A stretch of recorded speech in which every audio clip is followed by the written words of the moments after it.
Hello, everyone. My name is Erica Messer, and I'm here to talk to you about pet loss.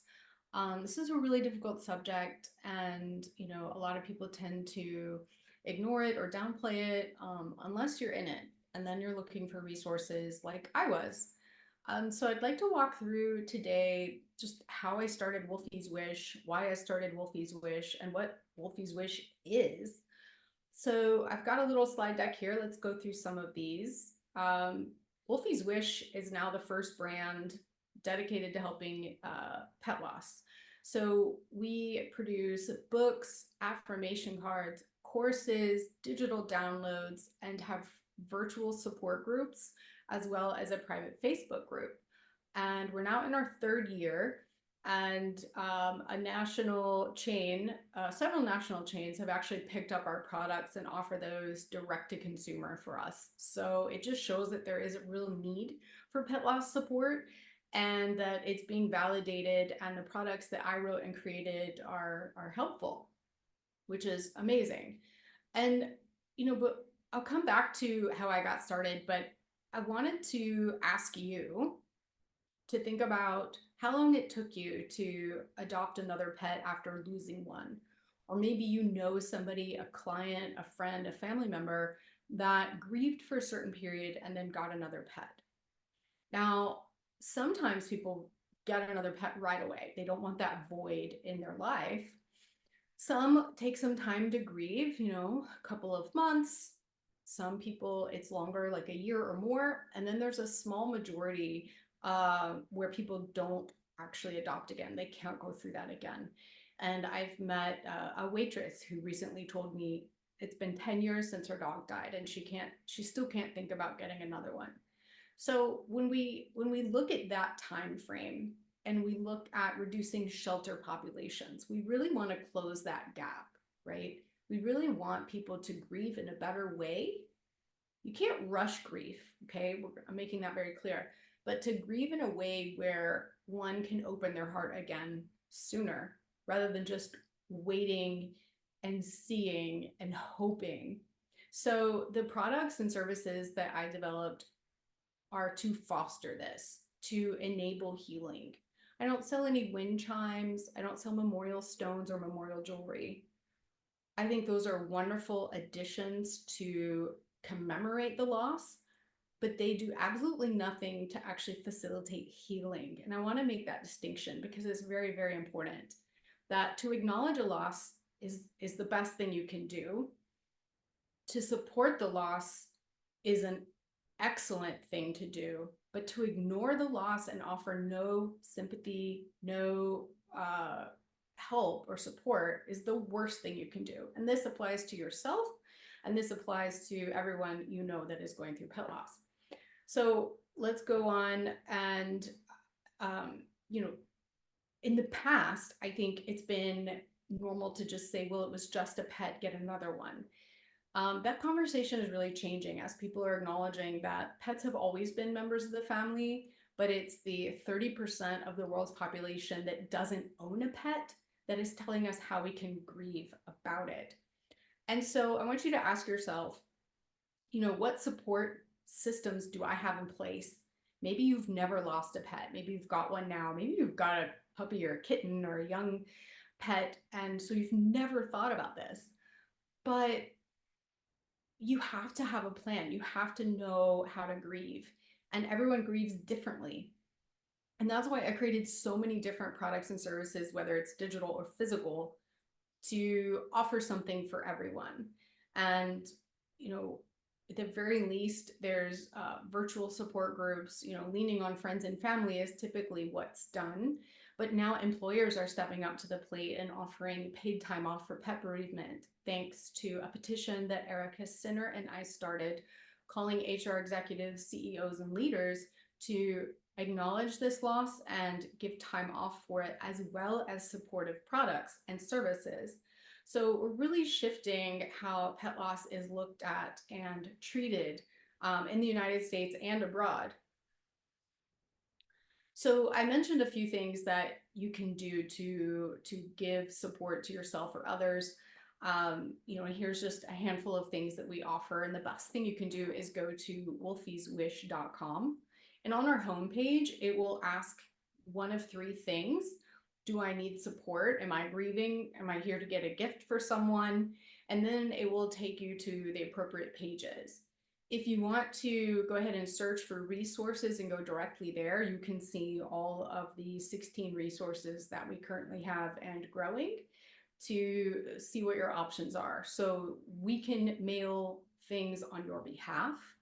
We can send you products that you can distribute. Um, some of the members of PAC already do that. I don't want to name names, but or you can just refer people to us. However that looks for you, we want to be there and work with you on ways to support yourself and your community, because we all know that, and right now there's too many animals in shelters. During the pandemic, it was wonderful to see that number go down as people adopted to have companions in the home.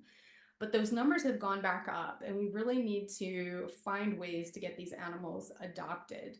And so logically, and I am doing data on this right now, uh, can we diminish and minimize that time? And what does that look like? What does the statistics look like? When we grieve well and are supported, we know, okay, I can go through this kind of pain again. So that's the real objective now and mission of Wolfie's Wish, is to help people actually get animals out of shelters. And so here's one of the newest products that I have, is a Healing Hearts Pet Loss Journal. And this evolved because I was working with something, a book that made me, or asked me, several prompts per day. What's going well in your life? What do you want to focus on? What kind of gratitude can you bring up today? And I've recently just translated this into Spanish and German, and now I'm going to be working on it in French. So it just shows that, pet loss is really universal, and it doesn't matter the species, it doesn't matter the breed, and it doesn't matter your age or your gender, or where you grew up. Pet loss is pet loss. And that was really astounding to me to learn that, a world-renowned veterinarian grieved the loss of his frog that he had for 18 years, as well as people that own and breed horses. So, we tend to think it's just cats and dogs, okay, and maybe a rabbit, but it actually goes far beyond that. The human-animal bond is very powerful, and we're not going to segue into that today in today's talk, but I think it is important to acknowledge that it doesn't matter where you are in the world and what kind of pet you've lost. Some of the things that we have now are our Facebook group. And so this image over here on the left is the Facebook group icon that you'll see. And then we have some new greeting cards that are coming out. So people are sending now physical cards and referring them to our other products and services because they don't know what to give, and that's okay. So here's an example of what our Facebook support group looks like. And we have our resident pet loss bereavement specialist, Saskia Koska, and myself are admins. And Saskia has a master's degree in how journaling and writing helps facilitate healing. So she is leading our support groups for the rest of 2024. And then I will take over after that, and we will, of course, continue to work together. But I also have started a podcast this year. So maybe you're driving and you want to listen to some real stories and how people overcame their loss. You can definitely check that out on Apple, Spotify, iHeartRadio. And it's available on our resources page too. So again, wolfieswish.com is a great place to go to just kind of get started and explore what solutions there are. And that is really what I'm all about, are solutions. I don't want people to be stuck in their grief. I was afraid of that. I knew that I needed to work through my grief. I lost Wolfgang very suddenly and tragically.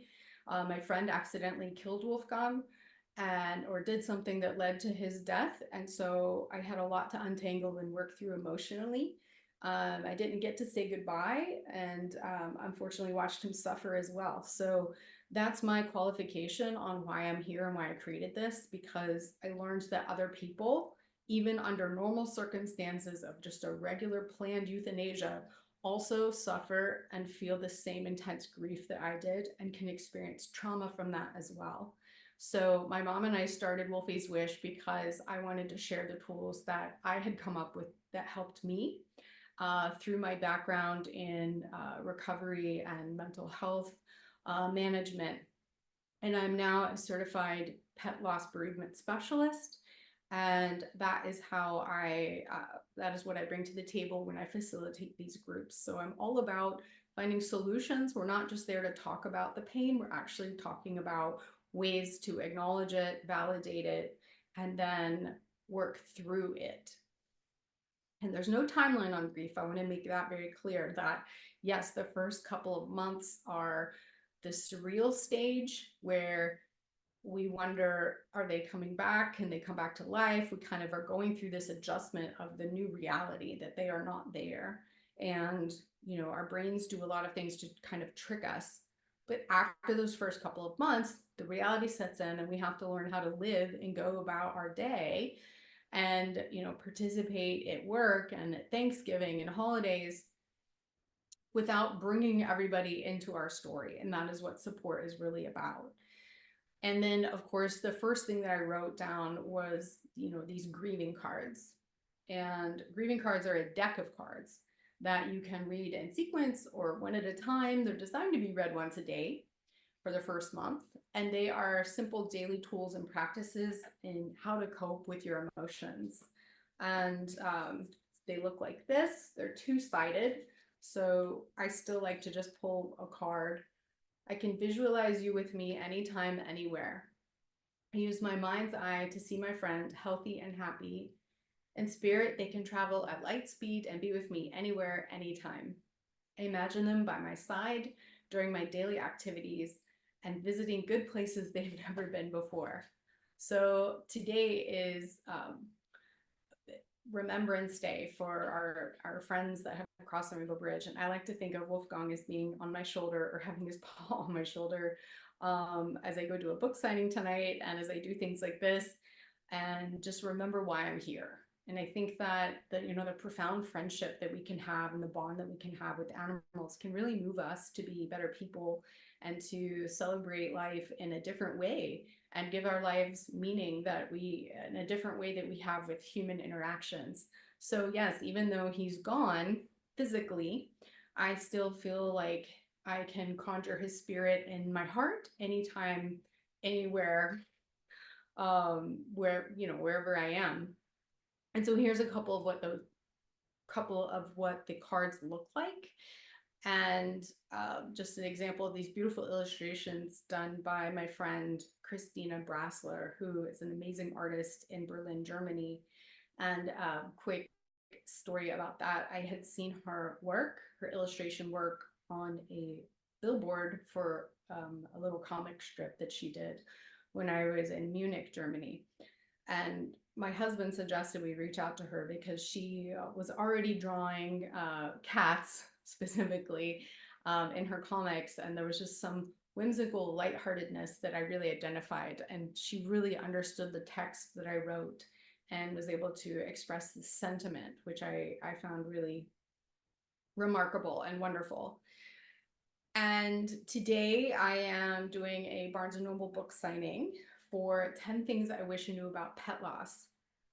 And this book is really short. This book is specifically to acknowledge and validate grief. You can see it's only 44 pages. And you can flip to any page or you can go to the contents, but the text is really nice and large. I understand that it's hard to read and comprehend things in the early stages of grief. So most of these entries are just 2 or 3 pages. Number 7 is you don't have to explain yourself or defend your feelings. Grief is the internal feelings about loss. Mourning is the actions from those feelings and what people see on the outside. Your healing is the most important thing right now, and you need to do whatever you can to facilitate that. So it does look different for different people. And there's, of course, resources listed in the book and suggestions. What do I need help with and who can I ask for help? Do I need time off? Who understands me? So this is a great new addition that I'm really excited about. And today on Rainbow Bridge Memorial Day or Remembrance Day, I am offering signed copies when you order it through my website. But I know most people will be watching this after the fact, and so you can still order it on Amazon Prime, and it's available worldwide. So this is just another resource that you might want to gift people or have on hand should the unplanned loss come. And if you have any other questions, suggestions, comments, or want me to come and speak, you can reach out to me at erica@wolfieswish.com. And again, wolfieswish.com has the support resources that I mentioned. And so all of these tools are just an example of something that we can do to help facilitate our grief and our healing, to facilitate our healing so that we can open our hearts again. We can open our hearts again sooner. For me, I waited 3 months, and that was the perfect amount of time for me. And I do want to close with the thought that, we don't want to open our homes up to a new pet before we're really ready to both give them the love that they deserve and also to receive the love that they want to give us. And I think that is the real crux and pivotal question to ask. Am I ready to love another animal and be loved by another animal? And when you can say yes with conviction, then the time is right for you. And really don't let anyone else answer that question for you. But I'm so glad that you're here, that you are looking for solutions, and that we are now able to talk about pet loss, acknowledge pet loss in a new way. And I think it's only going to be getting better from here on.